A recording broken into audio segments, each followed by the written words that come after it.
Good morning, ladies and gentlemen. Welcome back to another episode here on European Confessions. The following story that you're going to be listening to, it was sent to me by one of our dear brother. Strange things indeed, they do happen in this world. Our dear brother was saying that his own grandfather was a known serial killer who murdered 3 people. This was in 1971 and he was sentenced to death. So the message that he sent to me reads like this. Hello, Brother Nanshe. How are you? Can you please post my own story as hidden identity? I am suffering and I am fighting my own demons. It is by the grace of God that I have not killed a person because of the demons that are always communicating with me.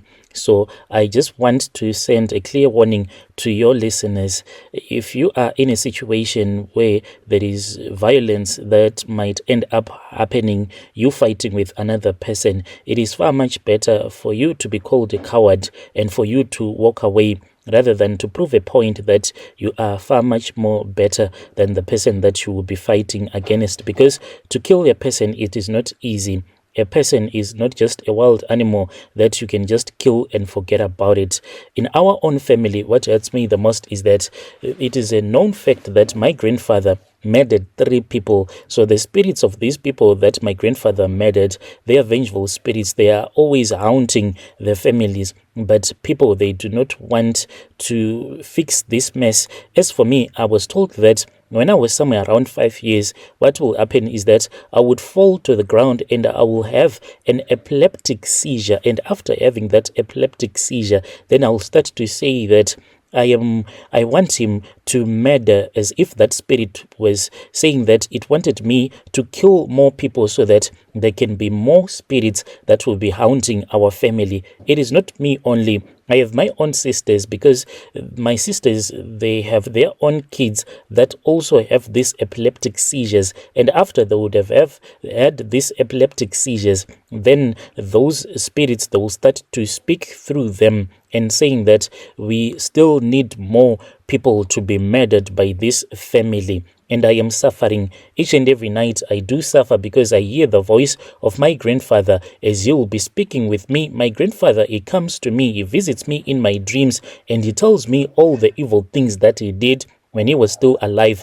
My grandfather was considered to be a man who was mentally ill, a crazy man who was a murderer. My name is Hayden. I am 32 years old and I am living here in Harare. This confession, it is not easy for me, for I am even afraid to go to the hospital, thinking that if I go and if I tell the doctors the things that happened to me, spiritually and physically, they will think that I am mentally ill, and then maybe they will get me arrested. I have been running away from the truth about myself for as long as I can remember. I am a man who is always lonely, and I am antisocial. I can't socialize with anyone because, picture this, you are friends with me, then when we are hanging out, the next thing that happens is that I am possessed by this spirit. Then I have an epileptic seizure. When I am having that epileptic seizure, just like what my friends used to tell me when I was still in high school, then I will start to say that I want this person to kill such a person. I want him to go around murdering people. So all those that were friends with me in high school,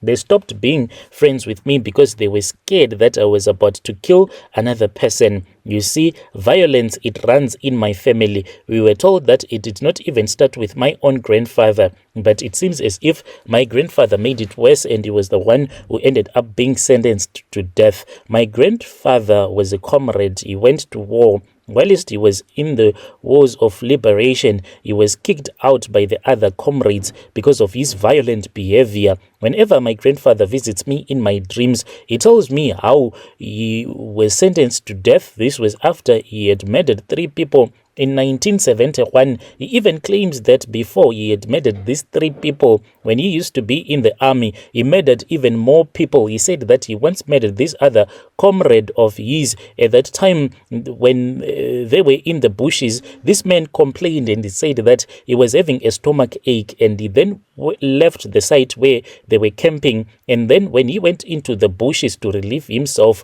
my grandfather said that he followed this man, his fellow comrade, he was holding a knockberry, and then he pounced on him and he started hitting him on the head, and that man, he died. My grandfather was a monster, and my family has been carrying all of those things that he did. Brother Nashi, my grandfather told me that he was not just an ordinary man, but all the murders that he committed. My grandfather told me how he murdered these 3 people. He said that he murdered this other woman whom he was dating, but found out that the woman had a boyfriend. He also wanted to murder the boyfriend, but he escaped. After that, that was when he went to drink some beer, and whilst he was busy drinking his alcohol, he then saw this other prostitute whom he loved a lot, but that prostitute was avoiding him, and that prostitute was now drinking with this other guy. And my grandfather also followed that man when he had gone to urinate, and he murdered him. On his way back home, that was when he said that he met his final victim, and he also murdered his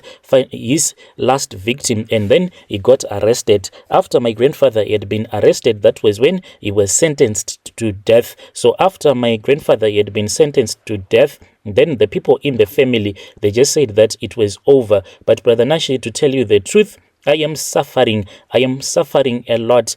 And even sometimes what happens is that when I will be walking, I can just look at someone, then I'll say that this person does not deserve to live, this person has to die. It will be those voices of those demons that will be speaking with me, telling me to murder such and such a person. And the way that I am treating myself is by taking weed and drinking a lot of alcohol.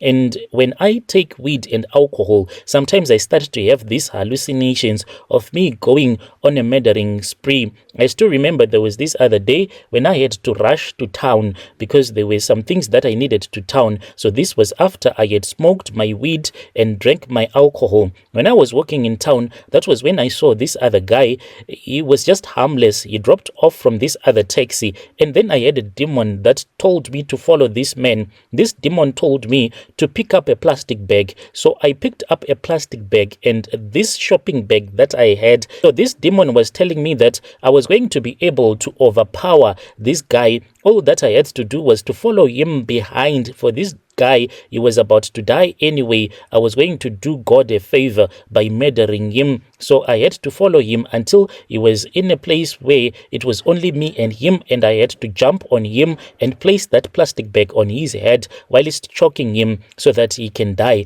That is exactly what the demon was telling me, but I resisted that idea. I felt so bad about what I was about to do, and I turned around and I was like, what exactly am I doing? And I just felt sad about what these voices were telling me. These voices, they torment me. I have no rest. These hallucinations, they are very painful. When these hallucinations that I have, they are very painful. I have these episodes of murdering people, countless people, and it gets worse the more that I smoke and drink alcohol. But that is all that I can do. Brother Nash, I am a man that does not go to church, but what I have noticed is that if I take a Bible, I have this other app on my phone, so it has an audio Bible. So I play that audio of the Bible and then I go to bed. I have noticed that whenever I take my headphones and put them on when I go to bed, and when I fall fast asleep while he's listening to the Bible, my grandfather does not visit me in my dreams. But the night when I do not listen to the Bible, when I go to bed, my grandfather, he would visit me, and he will be telling me that it is far much better that I go on a murdering spree. I am even scared to go to the hospital. I am scared that they might end up calling the police on me, yet I have never even attempted to murder anyone. This is my own story, Brother Nashi. Dear listeners, right there was a message that was sent to me by one of our brother. Strange things indeed they do happen in this world. Just imagine hearing voices in your head. If you also hear voices in your head, please come to my inbox and also share with me your own story. If you have shared with me your story and I did not read your confession, please come back and remind us so that we can share your confession. It won't be like I'll be ignoring you. No, it is just that a lot of messages they do come on my WhatsApp on a daily basis. So you can bring your stories again. Let us meet again in the following episode.